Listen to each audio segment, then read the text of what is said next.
Special? आज मी बाजारातून मस्त हिरव्यागार आणि कवळ्या शेंगा आणल्यात वाटाण्याच्या. आज मी बनवणार आहे आलू मटर ग्रेव्ही आणि मस्त पुरी. चला तर मग. चला.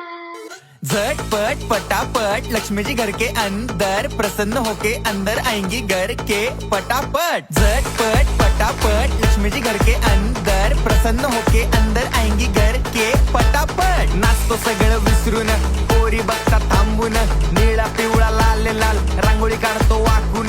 सणासुदीला रांगोळी काढ, भाऊचा बर्थडे रांगोळी काढ, नवीन वर्ष रांगोळी काढ, कलर उरला रांगोळी काढ, उभी लाईन आडवी लाईन तिरपी लाईन वाकडी लाईन फुल काढ, चिमणी काढ, हत्ती चुकला पुसून काढ। सगळ्यांनी इकडे लक्ष द्यायचं आहे, टेन्शन घ्यायचं नाही, डान्स करत राहायचा। सासूबाई चिडणार आहेत, घाबरायचं नाही, वाईप करत राहायचे आणि सोबत म्हणायचं झटपट पटापट लक्ष्मी जी घर के अंदर प्रसन्न होके अंदर आएंगी।